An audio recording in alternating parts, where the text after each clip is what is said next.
Bon les enfants, je vous avais demandé sur Instagram si vous voulez voir la réalisation de ma Lucille perso. Vous m'avez répondu oui, alors tout de suite on commence.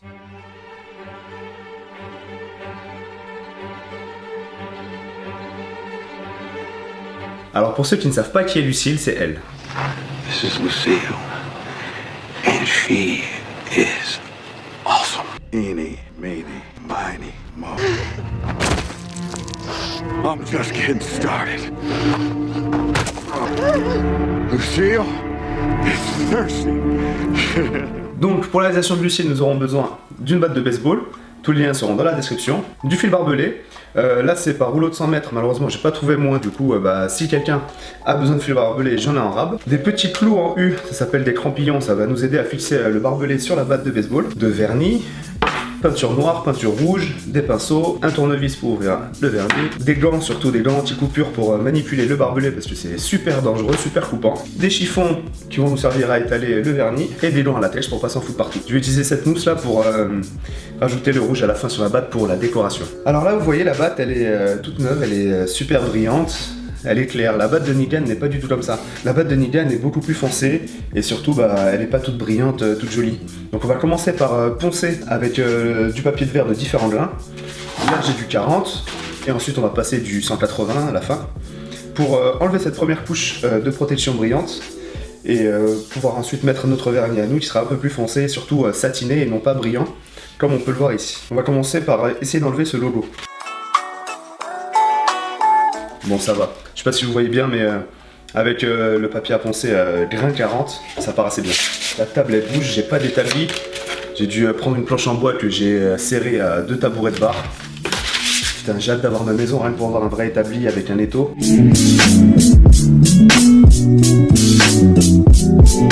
Ok, bon, le ponçage est fini, maintenant on va passer un coup de chiffon sec pour dépoussiérer tout ça. Voilà, elle est toute belle, elle est toute propre, elle est mate, elle brille plus, il n'y a plus le logo. Et maintenant je vais nettoyer mon plan de travail avant de passer au vernis parce que vernir avec la poussière, pas bon. Ok, donc maintenant qu'on a dépoussiéré le plan de travail, on va pouvoir vernir notre batte. Comme je l'ai dit, tournevis plat pour ouvrir le pot du vernis. Ça c'est un vernis que j'ai trouvé à Leroy Merlin pour 7,90€ je crois. Donc en fait, il faut vraiment faire gaffe à prendre satiné et pas brillant parce qu'on veut pas un aspect brillant sur la batte. Celui-là c'est chêne doré, mais chêne doré c'était vraiment clair en fait. Du coup j'ai rajouté un peu de peinture noire dedans, je sais pas si c'est fait pour, je pense pas. La peinture acrylique et le vernis, ça va pas bien se marier mais bon j'avais ça sous la main. Je remélange un peu. Vous voyez c'est le vernis à la base il était super clair et avec mes gouttes de noir ça l'a un peu foncé. Mais sinon vous prenez pas la tête, vous n'achetez pas chêne doré, achetez genre acajou, merisier, etc. Ce sont des vernis déjà plus foncés. Donc on va l'étaler au chiffon le vernis, ça va être le plus simple. Mais avant de l'étaler, on va se mettre des gants.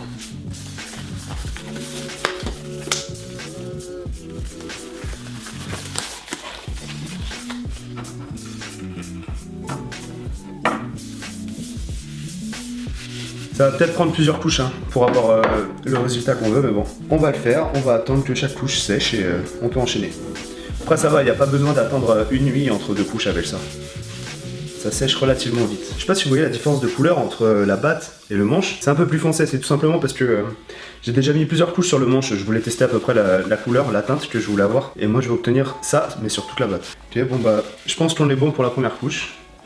Maintenant il n'y a plus qu'à attendre avant d'appliquer la deuxième. En attendant, moi je vais cuisiner, je vais préparer mes repas, parce que je m'en vais au travail. Ok, donc c'est bon, maintenant la partie vernissage de la batte est terminée. J'ai réussi à avoir la teinte que je voulais à peu près. Maintenant on va prendre un tournevis plat, et on va lui mettre des petits chocs à la batte, pour la vieillir un peu, lui montrer qu'elle a un peu vécu quoi. Histoire d'avoir, je sais pas si vous voyez bien, ce genre de petit impact. Donc vous allez vous dire, oui ça fait mal au cœur d'abîmer un objet tout neuf, mais bon. C'est pour la bonne cause.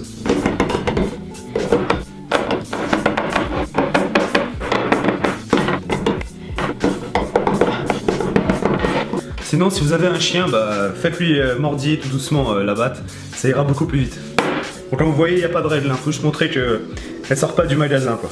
Ensuite, petit détail que certains vrais fans de la série vont remarquer, sur la batte de Negan, il y a un petit ovale dans cette zone-là. Là. Je vous montre une photo juste ici. Et ce petit ovale, c'est tout simplement, à mon avis, parce que c'était une batte de la marque Sludger Louisville. Et ils ont bizarrement exactement le même ovale au même endroit que celle de Negan. Et du coup, bah, ce que j'ai fait pour faire exactement le même ovale, j'ai pris une photo la plus jolie que j'ai pu trouver de cette marque-là. Tout simplement, j'ai agrandi l'image et j'ai décalqué sur mon ordinateur pour avoir exactement le même ovale. Forcément, sur mon ordinateur, j'avais pas la même taille, mais j'ai tout simplement fait un petit produit en croix. Ma photo faisait 10 cm, la batte en fait 81. Petit produit en croix pour savoir la grandeur de cet ovale et à quelle place le mettre. Alors, après mon calcul savant, j'ai trouvé qu'il fallait le mettre à 45 cm du bord de la batte. Donc là, je suis à 0. 45 cm, ça m'amène ici. Donc ici doit arriver le milieu de mon ovale.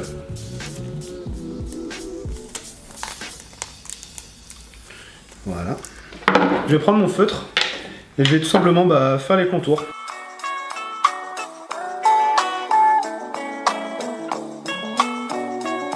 Ce qui est bien, c'est que vu que la batte a déjà vécu normalement, l'ovale n'a pas à être parfaitement dessiné. La forme, oui, mais les traits, non. J'enlève ce qui m'a servi de pochoir. Du coup, maintenant, on va le faire le plus proprement possible, mais à la peinture. Alors là, franchement, je promets rien.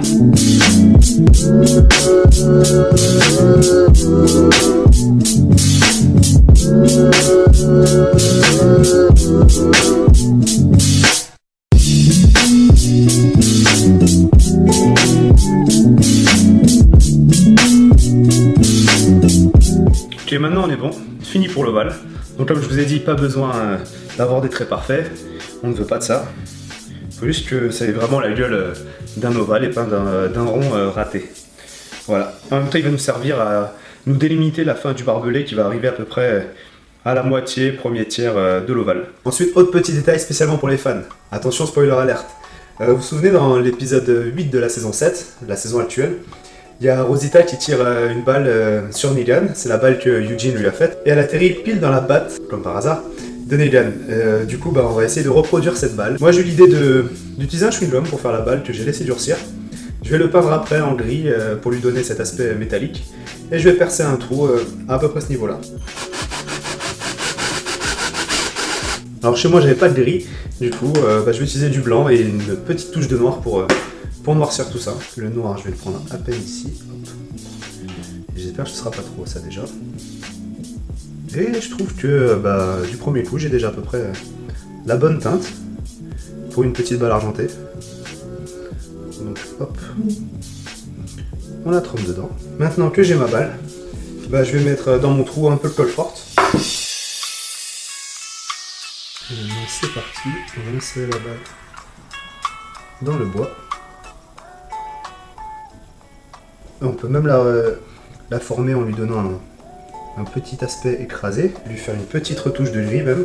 Ça c'est vraiment parce que j'aime les détails, hein, parce que clairement on n'est pas obligé de faire tout ça pour se faire sa propre lucide. C'est donc maintenant la partie déco Valérie Damido est terminée.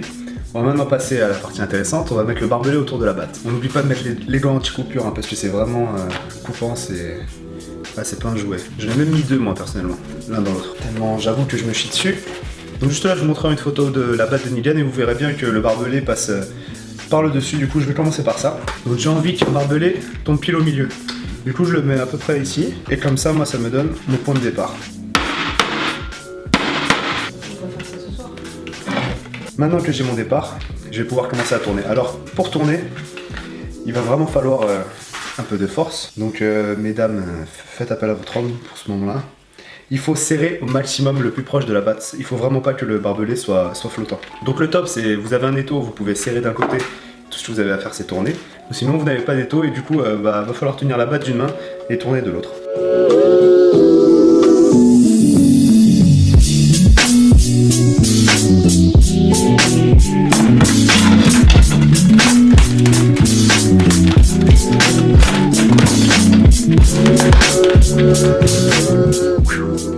Bon les gens, c'est vraiment la merde tout seul de tenir la batte d'une main et serrer de l'autre. Du coup ce que je vais faire c'est que je vais accrocher le fil barbelé à mon balcon et au moins j'aurai les deux mains pour tourner et être vraiment bien serré comme je veux.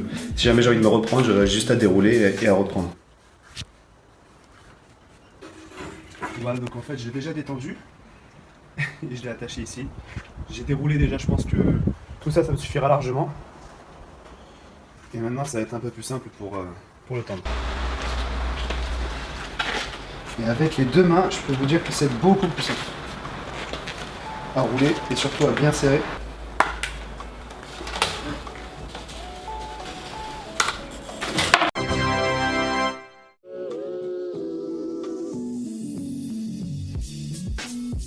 Les spirales doivent être espacées de manière assez régulière, mais de temps en temps vous pouvez revenir dessus pour casser la régularité et montrer que c'est pas trop parfait non plus. Et on va aller comme ça à peu près jusqu'au premier tiers, moitié de la base. Ok, donc notre Lucille est pratiquement terminée. Elle est déjà beaucoup plus badass que tout à l'heure. Je vous laisse voir. Donc j'en ai un peu chié pour l'installer ce barbelé, mais avec la technique de l'attacher au balcon, ça marche super bien. Après, il n'y a plus qu'à forcer et à tourner en restant bien serré. Et on rajoute quelques clous pour la déco par-ci par-là. Maintenant, on va retourner à l'atelier déco et on va lui rajouter du faux sang.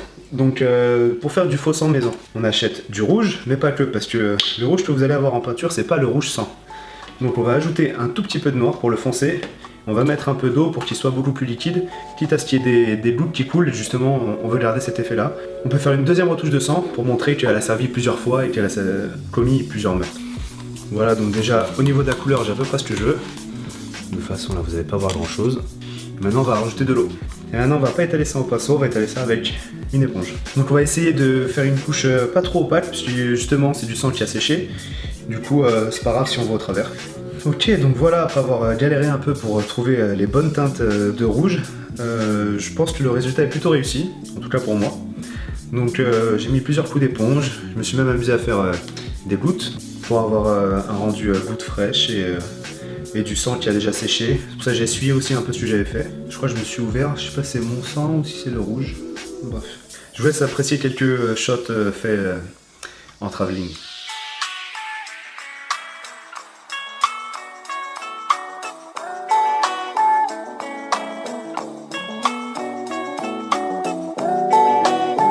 Voilà, donc c'est une vidéo qui change un peu de ce que j'ai l'habitude de faire, mais bon, j'aime bien me diversifier, au moins vous voyez à peu près toutes mes passions. Donc ça bien sûr, je vais pas m'en servir comme arme, ça va être un objet de déco qui va se retrouver, je pense, au-dessus de l'ordi.